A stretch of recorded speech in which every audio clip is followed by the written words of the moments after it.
Hi everybody, I host events in Calgary, Alberta, Canada. Whoop whoop, let's go. So I hosted my first event, never hosted an event before, and to my surprise, there were 75 people who showed up. And this is how I did it. We're going to talk about how to get people to show up for your event. Secondly, we're going to talk about how to engage people at the event. Thirdly, we're going to talk about how to find events. How do you get people to show up for your event? One of the biggest fears is that nobody shows up. But actually, the biggest fear is one person shows up. And in fact, this happened. One of the events I ever hosted, it wasn't my first one. It was one of my fifth, maybe sixth event. And I had to explain to him that typically I have more people who show up to the events. Nobody showing up is the best case. One person showing up is the worst case. There are two main techniques using Eventbrite or Meetup.com. These are the two best platforms for posting about your event, mostly because they have a lot of traction already, and most people who go on those websites are looking for events. There are different techniques you can use for posting about your event. What actually matters is that you can convince people looking at your posting that you are the right person to bring the right people in the room. When other people look at your posting and they look at your brand, who do they expect to be there? So your job with your event posting is to convince people you're the right person. And this is how you can do it. The first step is to be exclusive. And what I mean by that is in your title, in your description, make it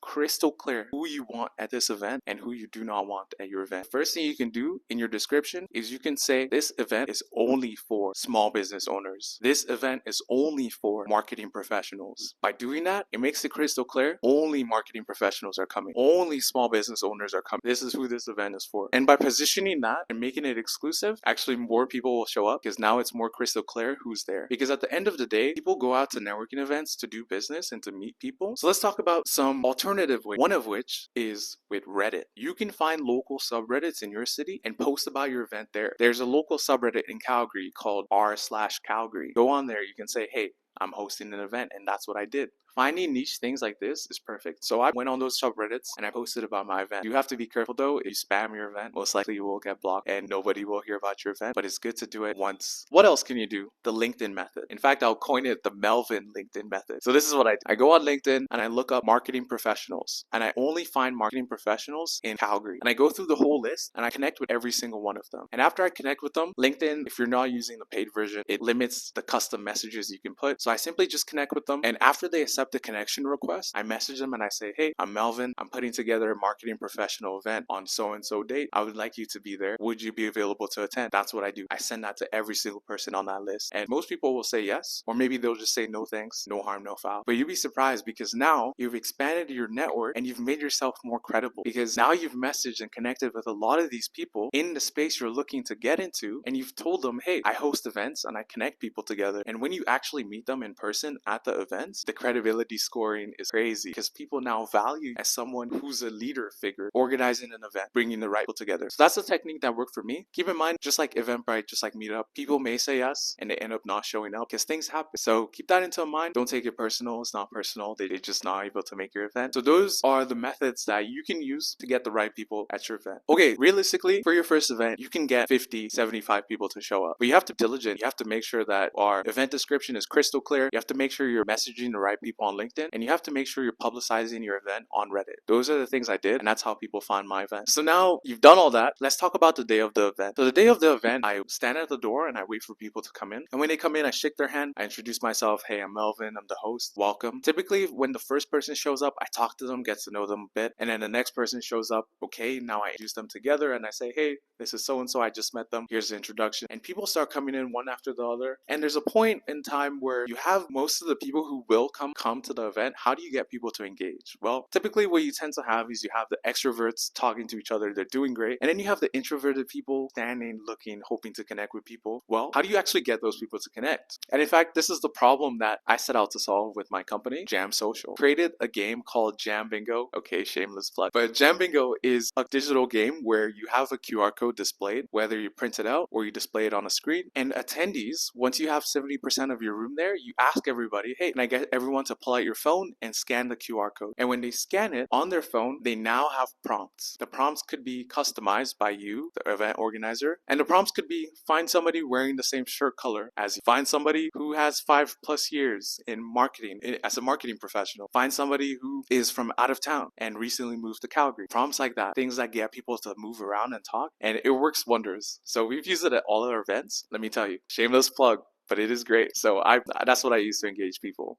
However, you're free to use whatever icebreakers you come up with. I know a lot of people use name tags, name badges. They have different colors. They try and get people to talk. And that's how you get people engaged. Because by getting people engaged, they're going to talk about you on LinkedIn. They're going to say, hey, I went to an event last night hosted by your name or your business. And they're going to say, hey, it was a great experience. I got to meet these many people. I got to make these amazing connections. Wonderful time. Well, now guess what? Now that one person who came to your event has a network of 100 people, 200, and now all of a sudden you are now exposed to the 100 people, to the 200 people. And this not only happens for the one person, for each and every person that talks about you online. And this is what you're going for. Because it's one thing to host the event in person, but it's another thing to have that compounding effect of people sharing about you online. And that's what we found with Jam Bingo, is that because it's such a unique experience, it makes it for such a great story, because people are like, hey, I just experienced this Jam Bingo thing for the first time. What the heck is it all about? It was so fun.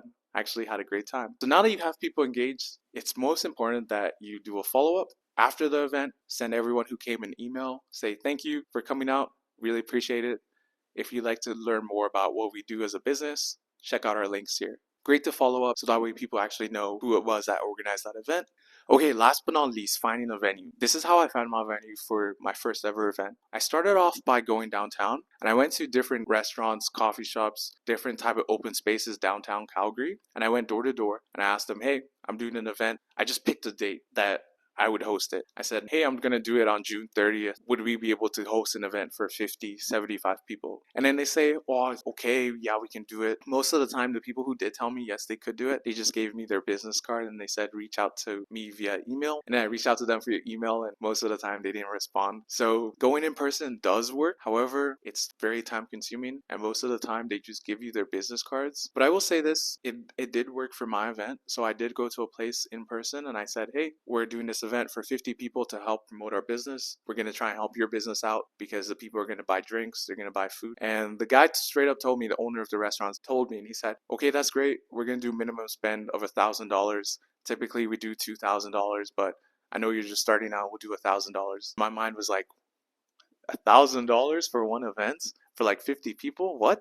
Because I was literally starting out. Like my business was making no money. Like this was a shot in the dark. No way I was gonna do 1,000. So then I went back to him and I said, hey, like I actually don't have the money to do that. Would you allow us to try this for the first time and see how it goes? We'll do it on a Monday night. I know you guys don't have a lot of traffic on Monday, so we'll do it on a Monday night, bring in some customers. And then they said yes. They said yes. They let us do it on a Monday night. However, this was a huge learning point because I was assuming that the people who would come out to my event purchase things from the restaurant or from the venue. And in fact, that doesn't really happen, because when you host a free event, the types of people free events attract are the kinds of people who would not purchase things at the venue. So keep that in mind. You might be able to get your first venue scotch free, but if you want to continue doing this on a regular basis, you're going to need to put some money down. However, it is possible to do it for your first time for free. And if you can develop a good relationship with the venue owner, it's very much definitely be good. So that was that venue. They let us do it for the first time. And then the second time I wanted to host an event, they said, actually, we're booked, we're busy, we can't do it. So basically they were saying, hey, no, we're not going to do this again, because it does cost them money to get people, whatever reasons they gave, they said no. So I had to go around and find a different venue. And this time, because I already gone door to door, I